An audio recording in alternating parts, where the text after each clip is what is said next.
business news on Wave FM 91.7 Port Harcourt. I am Excel Uwaezuoke.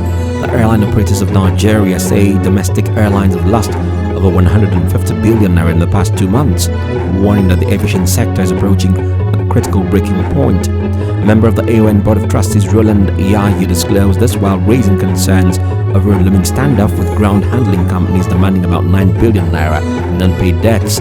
Yayu stressed that the survival of ground handling firms is tied to the continued operation of airlines, cautioning that any disruption could trigger widespread consequences across the sector.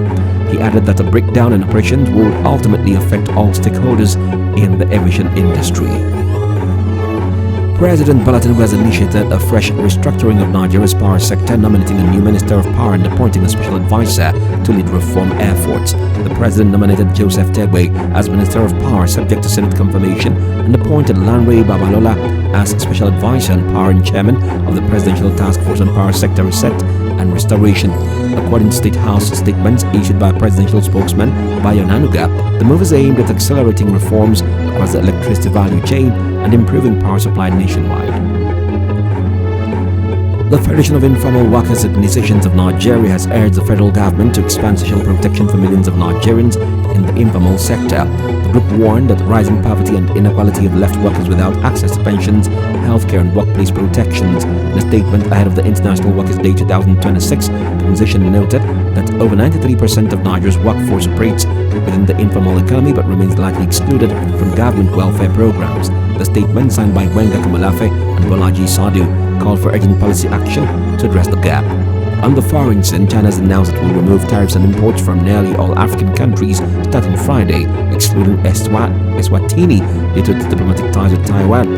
The expanded policy increases coverage from 33 least developed African nations to 53, and that's expected to run until April 30, 2028. Beijing says the move makes it the first major economy to offer unilateral zero-tariff access to African exports, potentially boosting trade relations across the continent. On the foreign exchange market, one US dollar traded for 1,430 naira at the parallel market, while the British pound is selling for 1,920 naira.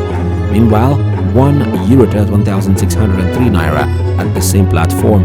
Moving on to the crude market, a barrel of Brent crude similar to Nigeria's Bonny Light traded for $111.21, an increase of 81 cents or 0.7%. Similarly, the West Texas Intermediate for $105.21, an increase of 14 cents on appreciation of 0.1%.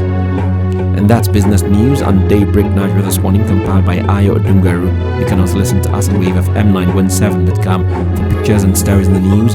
Follow us on Facebook and X at 917WaveFM and at Wave917FM on Instagram and Threads. Remember, Nigeria is our only country.